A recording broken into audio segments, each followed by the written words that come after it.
The age-old question is, are heroes made or are they born? Is one decision enough to classify someone as a hero? Are they a hero if they don't get the proper recognition while they are alive? For Vasili Arkhipov, the answer is a resounding yes. You're listening to History Unscripted with Gabriel and Carl. Welcome back, everybody. History Unscripted with Gabriel and Carl. It's been a while. I think this is our longest we've gone without posting a video, and so we apologize to our about 15 loyal subscribers. We love you, and we are back. So, and I think this guy, he may end up being maybe the last dude we do for Forgotten Heroes. We may continue this series. We're not exactly sure. But this man that we're talking about tonight, he is by far, without a doubt, he is the most unknown of all the people that we've studied. We our criteria for our Unsung Heroes series has been, is this person in the standard American curriculum for kids? Right, that's kind of been, I would say, our criteria. Is this the guy? Did you learn about him much in school? So that's how we've got a lot of the guys that we've been studying. And shout out to Carl, because he's done a ton of research finding these men that we've been looking at. John Paul Jones, Hammelschwein, the guy who with the germs, right? Louis Pasteur.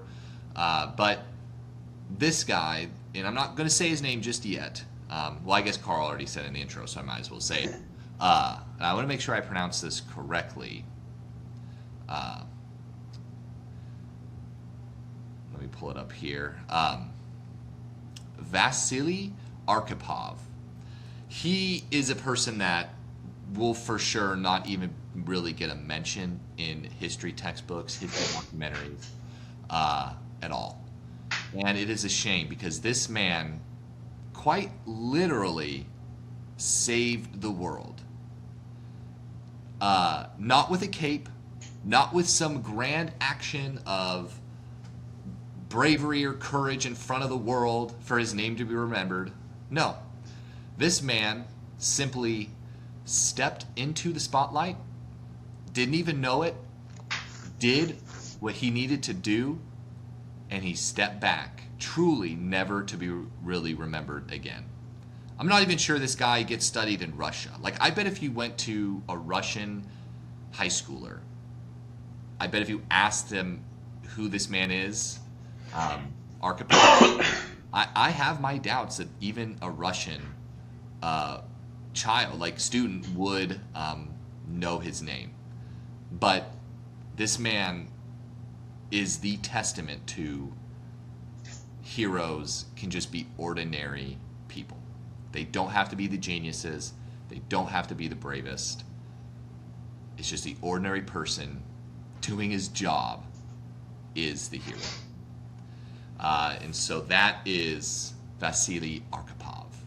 And for all of our Russian listeners, I do apologize for butchering the name. But that's the best I can do. So we talked a little bit before this recording, and we said, I'm sure the pronunciation is supposed to be a lot more Russian than we're doing it, but this is what we got. Yep, we're just two American dudes trying to pronounce it. But whether we can pronounce his name or not, we are honoring him in this podcast, and I absolutely think he needs to be honored. Also, I just want to say, no homo, very handsome man, very dreamy. So, in fact, I did show him to my students last year, some of my 7th graders, and all the girls were looking him up because they're like, ooh, he's so handsome. So, not only did he save the world, he's a very handsome man, but those didn't double kudos go together. The handsomeness and the saving the world, mutually exclusive. Mutually exclusive, exactly. All right. So, okay. So let's set up this guy. Well, first, Carl, if you don't mind sharing, when he was born? I actually did not look too much into his early life or anything like that. Okay. Partially because there was not much information. a lot of the stuff that I found was like real basic information, like he had a mom and dad, and Yeah. stuff like that. Okay. I do have. So he was born on January 30th, 1926, in the Soviet Union. All right. So now we're going to fast forward. He is 36 years old, and he has found himself in a submarine in the Cuban Missile Crisis. Now I'm going to go kind of give some historical context, like we normally do, and then Carl will go into a little bit more in depth about the man and his actions and his later life. So he's 36 years old. He's found himself in the Cuban Missile Crisis. Now, the Cuban Missile Crisis in and of itself is an event that not many Americans remember from school. I definitely know it gets taught every year all around the country. I absolutely know that for a fact. But is it talked about enough? Probably not, because it was probably the closest the world has ever come to almost complete annihilation. And I don't mean annihilation in the fact that like everybody's getting nuked at once. I'm meaning the fact that the fallout from the Soviets and the United States launching nukes at each other, just the fallout alone would just devastate the world. That cannot be understated. Okay, the devastation of nuclear warfare. So, what happens during the Cuban Missile Crisis? So Cuba becomes communist. I think it's 1959 ish. Around that time is when Cuba becomes communist. And you might be thinking, okay, big deal, like communism. It's a buzzword today, but we don't even really know what that word means in 2026, right? It just kind of gets thrown around. Communism, socialism, capitalism, oligarchy, all that stuff just gets thrown around. Well, for an American living in 1950s, communism truly was a very scary thing. The Soviet Union was the second superpower other than the United States in the world. Both sides had nuclear weapons, and the Soviet Union was expanding communism aggressively. And you have to understand that.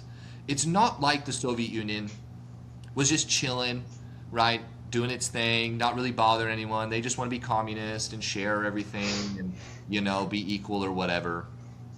So the Soviet Union was aggressively expanding communism throughout the world.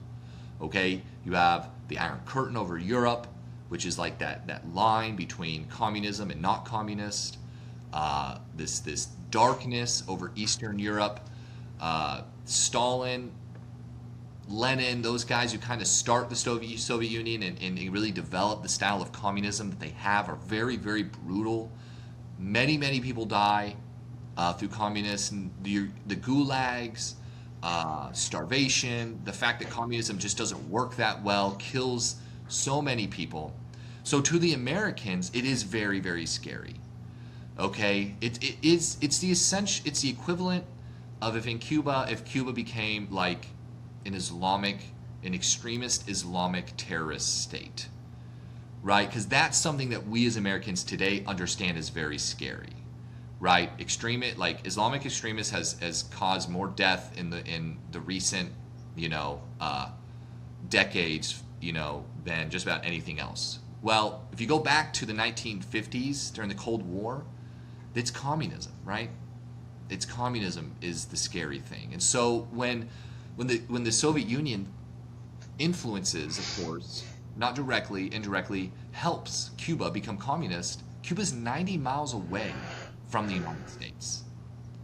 So next thing you know, the United States has kind of been combating communism all over the world through various means, indirectly more, giving money, supplying aid to these countries to make sure they don't become communist. In fact, you had I think it was called the Truman Doctrine, right? The Marshall Plan, right? Which was like contain communism, contain communism, contain communism. Well, all of a sudden, you have a communist state 90 miles off your shore.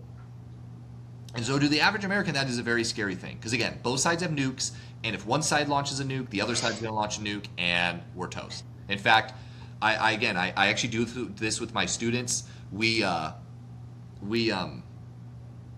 do, like, they used to have the nuclear drills, right, where you get under your desk, and I would have my students do that and be like, okay, well, that will protect you from a nuclear bomb. Get under your desk, kids, because you'll be safe under your desks. And it's like we kind of poke fun at it, right? But But then I tell my students, I say, well, ask your, like, if you have a great grandpa or great grandma, ask them about it. Because I guarantee they remember it very vividly, and it is a huge part of their memory, was the Cold War and this fear of communism and nuclear warfare breaking out.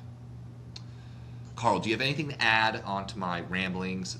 Anything you want to throw in there, kind of giving the historical context of where we're Well, just like your comment that they weren't overtly forcing communism in Cuba, but they were definitely like, oh, we're shipping aid to Cuba. United States. Oh, hey, where'd you get that AK-47? Funny coincidence, I guess. Yeah, exactly. And so, yeah, a lot of tension.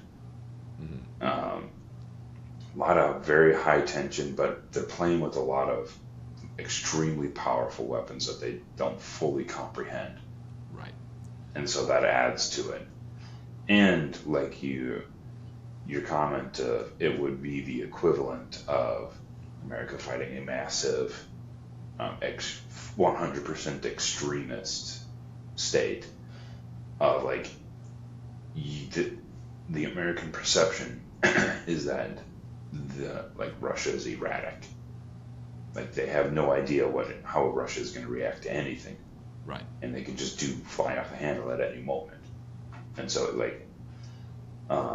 my grandparents would, the couple of times that I had asked them about like that era of time, they just said, yeah, it was like people weren't panicky, but just everyone was nervous and scared all the time because they thought it could be at any moment a bomb would just drop.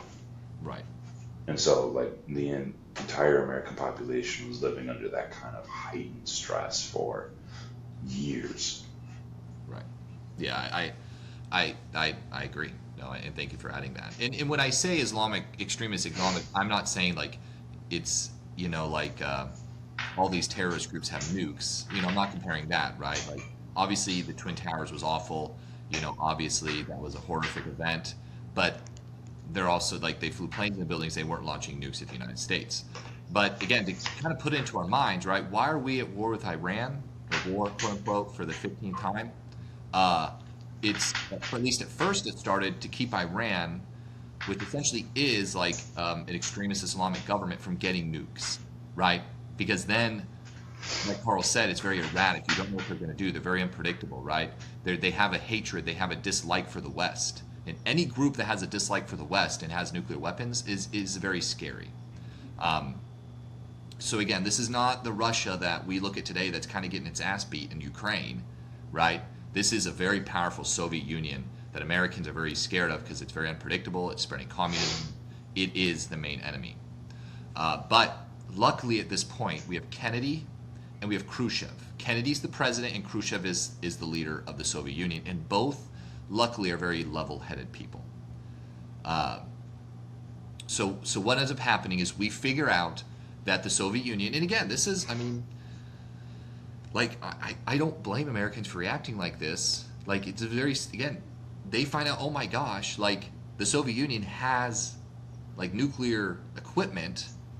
I can't remember exactly, like, their first, like, surveillance they got in Cuba. What exactly they found, I don't want to just sit here and say it was definitely nuclear warheads, but we got surveillance, probably through our U-2 spy planes. That was kind of our main way, flying way, way, way above, getting pictures of the Soviets bringing nuclear, I guess, material to launch nuclear weapons or hold nuclear weapons in Cuba. And so that's kind of how it starts. And Kennedy is faced, essentially, kind of just to cut to it, Kennedy is faced with three options. Okay? One is a blockade. Okay? Let's just blockade and quarantine the island of Cuba to make sure there's no more Soviet material, nuclear material getting in. And in the meantime, you can talk to Khrushchev, if you're Kennedy, and try to figure out something to do. Okay? Obviously, the other option was to just not really do anything at all. Now, that was never going to happen. But there was actual talk about an invasion. There was. There was a discussion about invasion. It's not hyperbole to be like, oh, we're going to go invade and take Cuba over and take the nuclear weapons and just figure it out from there. Like, it's not hyperbole to say like that was an option for Kennedy that was discussed amongst his advisors. And we had actually already tried to overthrow Castro in Cuba. We had tried to take back Cuba from the communists, for like contain it, get rid of it, whatever, with the Bay of Pigs invasion, and that was a nightmare. That deserves its own podcast on like history mess ups. So we had already tried once to invade. That failed. And so now Kennedy's faced with those three options. Or I guess he had a fourth, I guess an airstrike. You can just destroy the missile sites, but of course you can't guarantee you'll destroy every missile, and then the Soviets, can retaliate easily. And that's even the same with the invasion, right? Who knows how the invasion is going to go? But again, Americans are scared, right? Nuclear weapons could reach every major city in America at the time, right? Just right off the coast of Cuba. Cuba is very close to the United States. If you look at a map, before Cuba became communist, people used to just drive their boats to Havana. Rich Americans could take their boats. That's how close it is. So, again, this is not an episode over the Cuban Missile Crisis, even though it's very fascinating. Ultimately, what Kennedy does is he decides to go with the quarantine and the blockade. And in the meantime, he is actually communicating with Khrushchev. And they are trying to figure out a way to resolve this. And it's a 13 or 14 day, it's a couple weeks. And Americans, obviously, it's the 60s. I think this is actually, I don't know if is it 1963? Let me go ahead and kind of back up and give you guys the exact date that we will begin. So it's October 14th, 1962. Okay, so that's when we get our evidence, and then it doesn't really end until October 27th or something. So it's like a 2-week period of just extreme tension while Khrushchev and Kennedy are trying to figure out a way to kind of decipher the situation, to try to bring it to the best conclusion possible. And we're very lucky that Kennedy didn't fly off the handle and just invade Cuba. We're very lucky for that. So now comes our guy. And again, I just blanked on the name. I know this is awful. It's not a common name. Sorry. It's here in my notes. Vasili Arkhipov. Now enters Vasili Arkhipov, our Russian submarine chief of staff, I think is his official title. And Carl, I'll let you kind of take it over from here. Who is this guy a little bit? What does he do that makes him our unsung history during the Cuban Missile Crisis? Yeah, I'm going to start off by saying, just from the nature of my work, I've got a little bit of a stuffy nose, so if I take some more pauses or bigger breaths, that is why I'll just address that. But Arkhipov, basically, up until this point, was just an average naval guy. Did the normal naval thing, went to school, went to the academy, all that sort of stuff, and then just kind of got stationed in with the submarine division. And so for this instance, he's part of a fleet of 4 diesel-powered submarines that have nuclear warheads attached to them, and because of the depth and distance that they would be from Moscow, they have permission from their generals to be able to launch their warheads without checking with Moscow first. So they had independent authority to launch nuclear warheads. But they made a system where all 3 of the highest ranking officers in the fleet had to agree to launch the nuke first.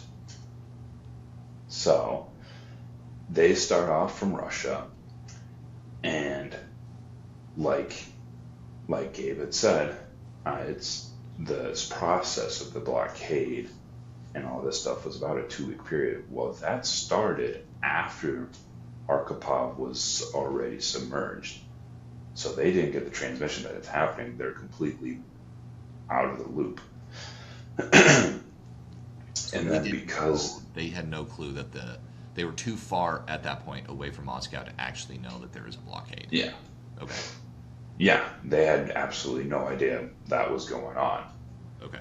And so, and because these submarines were diesel powered and they weren't vented properly, some of the fumes were still left over in the hull of the submarine, and so people were kind of going a little loopy.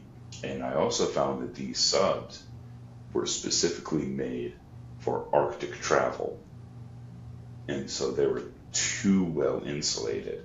And so I found that sometimes the temperatures in the sub could get as high as 120 degrees.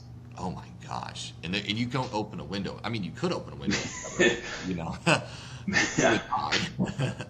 Generally not advised. Yeah. So just sweltering hot. And because of the high heat, the crew was consuming water at a faster rate, so they had to ration water. And so all these things are going on for a prolonged period of time. And they don't want to surface because they didn't know when an American plane would be flying overhead and they'd be spotted. They would lose the element of surprise and possibly be shot. And so, like, these living conditions went on for an unspecified amount of time. I mean, yeah, I'd be going nuts. And so they get close to Cuba, and they get within the range of an American aircraft carrier, who then calls on a destroyer and says, like, hey, we found these Russian subs. Basically, can you come deal with them? And so it comes over, and then the destroyer starts throwing practice depth charges down. And the depth charge, just how it works is the triggering mechanism is pressure caused by the depth of water that it's in. And so that is what separates it, and then that causes the explosion. It doesn't have to hit anything. It actually doesn't want to hit anything to explode because it uses water as a hammer. And so the explosive force causes the water to expand so quickly that the water is the weapon, basically. Oh, interesting. So it's not like an explosion. It is an explosion, but it's not the explosion that causes the damage. It's an indirect thing. Gotcha. Kind of like how, like, phosphorus uses the elements in the air to be effective. It's kind of the same thing, where it uses the element of water as the blunt end of a hammer, and so it attacks the integrity of the submarine. So that's how depth charges work. Okay. That's actually fascinating. I didn't know that. I didn't either before researching it, but I thought that was worth noting just to add to the atmosphere of what's going on. Right. So you've been uncomfortable for a long time. You've been trapped in a metal tube with, I didn't find how many other shipmates were in there. You're running out of water. You're breathing in diesel fumes. Mm-hmm. And then all of a sudden, you're getting hit with these extremely loud concussive bombs. Even if they were practice depth charges, so they weren't even getting down to the depth necessary to cause any structural damage. I mean, stuff is still going down, you know? Right, right. And so all these factors, the captain was really the one who spearheaded the wanting to launch the nuke. He wanted to respond immediately with a nuclear torpedo. because he was convinced that war had broken out. And you know what? Don't really blame him. No. But he said, we will, in launching the missile, he said, we will sink too, but we will take them with us. I will not allow this ship to be the coward of the fleet. Oh, yeah. And Hubris. so, yeah, right, the downfall of many men. Yep. And so the captain was super gung-ho about it. And then the senior political officer was in agreement as well. So they had 2 out of 3. But as I stated before, they needed all 3. And Arkhipov was level-headed in an extremely tense situation and said, no, these depth charges, these bombs aren't close enough to cause us any harm, even though they're right above us. Like, if they wanted to, they could completely obliterate us. Like, this doesn't seem like they're wanting to kill us. Mm-hmm. And so he voted no to launching the subs, to launching the missiles. And pause here, because it's easy to say that, but it goes even a depth, a layer deeper, because he could possibly be signing his own death wish right there, Right. and the death note of the entire crew. Because if he's wrong and they could surface, then they're probably going to get shot. Right. As Absolutely. as the enemy. Yes. And if they're wrong and they turn around, stay underwater, and go back to Russia, they're going to be tried in Moscow and then shot as traitors. Yeah. Or worse, sent to a gulag. Yeah, exactly. And there's even a chance where they die even if he's right. Mm-hmm. I mean, so it's a very slim chance that he makes this decision and walks out of it unscathed. Yeah. And so it's a massive, massive risk for him to do this. Not just because of the loss of the peer pressure, Yep. Or his coworkers looking at him funny, Right. giving him the cold shoulder. Yeah. It goes way And deeper than that. It's way deeper than that. And so they decide to surface. And when they surface, if the Americans hop in and search the vessel, as they could in a blockade situation, and they found active nuclear warheads on board, spaghettios. And so, once again, big time risk. But actually, the Americans didn't even search the vessel. They basically just told them to turn around. Really? And so, for some reason, I have this image in my head that's like a bouncer at a bar he's already drunk as well. It's like, hey man, you can't be here, dog. Like, you gotta go back to where you came from. Right. He doesn't put hands on him or anything. Yeah, it's just like, hey man, you can't be here, dog. Right. Let's be cool about this. Yeah. And so they turned around and started heading back to Moscow. And after that decision, I kind of just blipped off of history. Yeah. And these records weren't actually released by Russia for another 50 years. Wow. So Russians had no idea this stuff happened. But like Gabe said, I looked into what would have happened if he had agreed and launched a nuclear warhead. Well, this all-out nuclear war, but what exactly would that look like? And I read a number of different experts, articles, and guesstimations, and every single one of them concluded that the launch and impact of the explosions themselves would have killed hundreds of millions And then the nuclear fallout and winter afterwards would have rendered farming across the entire globe completely impossible. Right. And so it would have been the human annihilation extinction event, and we would no longer be here. Yeah. I agree. I don't think there's a whole. I mean, maybe someone can make an argument it wouldn't be quite that bad, but you got to think they're not just going to launch two missiles and hit New York and D.C. and then hit Moscow and St. Petersburg. They are going to launch their entire arsenal, right? It's going to be if they're going to launch their entire arsenal and they're going to hit all over Russia and all over the United States. Because remember, we had missiles in Turkey. Now, not quite as close, I would say, than as Cuba is to the United States. Turkey to like kind of I'd say Moscow, kind of the heart of the Soviet Union.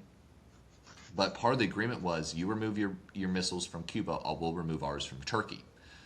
But yeah, if you imagine if the if they launch from that submarine, I mean, it starts nuclear warfare. And everyone loves like World War III is going to happen. Oh, we're going to nuke this person. They're going to nuke us. Like, no, could have actually happened. We were a couple words away from it. And we should be so thankful that Arkhipov had the level-headedness to just go, let's wait, guys. Let's think about this. And ultimately say no. And I think what that shows is, as Americans, when we look at our enemies, right, it's really easy, of course, to just make them seem less than human, right? But you got to remember, they're human beings too, right? They don't want the destruction of their country, right? The average Russian soldier just probably wants to go home to his wife and kids. He doesn't want to step off a submarine after being down there for weeks and find out that his country's gone. And so that played a factor. That when he made his decision, he was thinking about home too. Not just kill the United States, kill Americans, the way we would think that they're thinking, right? This brutish communist, just kill all Americans, destroy the West, right? No, we're very blessed as a species that he didn't think like that. Because it would have been, I agree, the human extinction event. It would have started with those first nukes going off that submarine that Arkhipov was on. And that's it. Like Carl said, he kind of goes off. I don't really didn't find much what he does. He just goes back being a normal dude,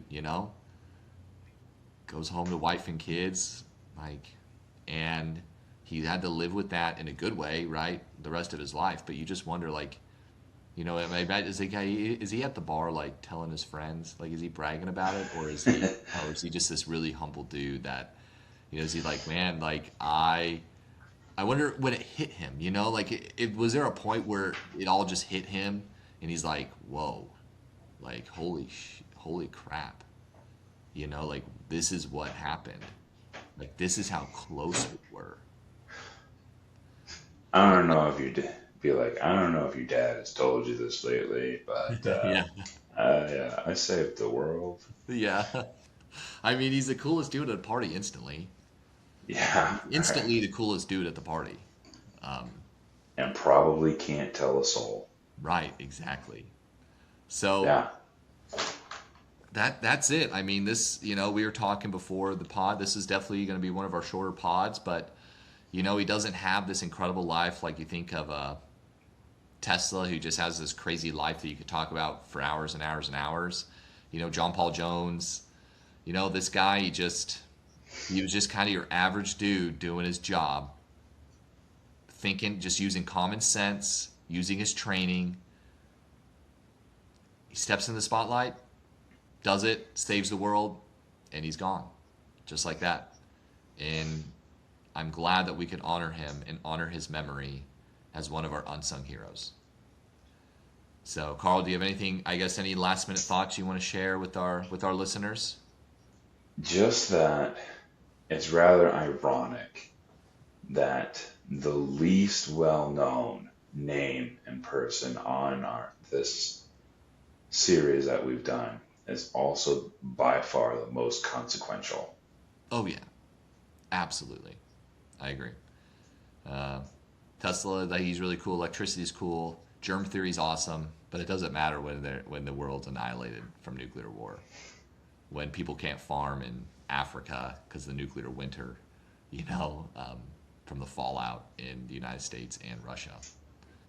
So, well, guys, like I said, I don't know. We'll talk more, and I don't know how many of these guys that were or gals, of course, that we're gonna do.